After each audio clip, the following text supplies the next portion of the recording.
Hello beautiful people, I'm Varstahl, and I'm here to answer a question. What the heck is Bloodstained Curse of the Moon? Curse of the Moon is a retro-styled Metroidvania game produced by Koji Igarashi. You might remember him as being one of the producers for Castlevania Symphony of the Night and several other Castlevanians following that.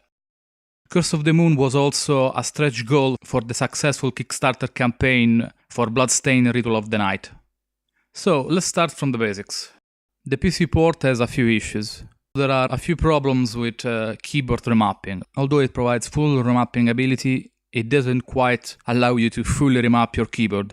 For example, the numeric pad isn't usable for the key mapping. It doesn't have support for direct input controllers.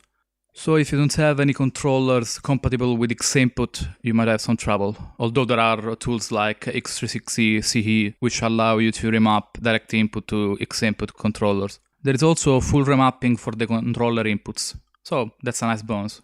Also there is another annoyance with the mouse. Although you can't see it here, you have the standard mouse pointer shown on the screen at all times. But this is a minor problem which can be fixed in an update.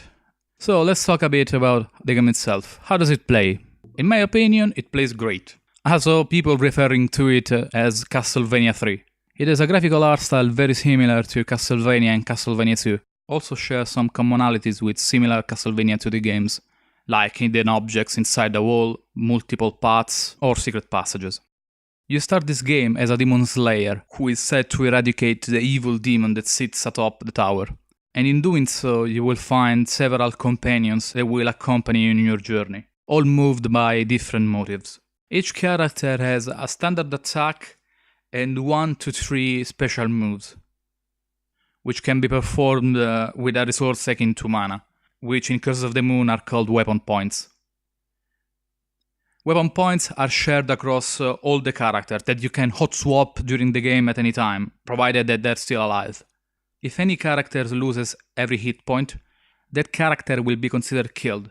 You will be brought back to the nearest checkpoint and will continue playing through the map with all the remaining available characters. And this goes on and on until you either finish the map and move to the next section, or until every character is dead, at which point you will lose a life, have all the characters rest back, and be brought back to the beginning of the map.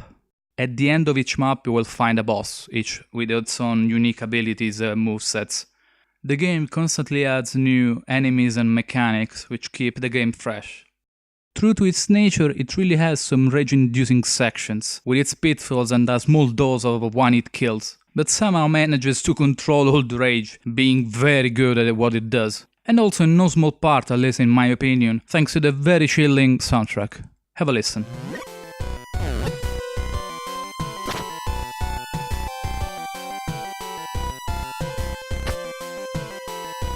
The story is split in 3 arches, each with its own different progressive ending. To complete the entire game you're looking probably at 10 to 15 hours, without taking in consideration some of the hardest achievements and challenges, the difficulty you chose to play in, and your ability in Metroidvania titles.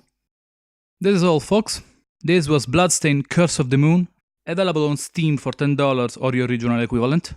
My name was Varstahl, and I'll see you next time.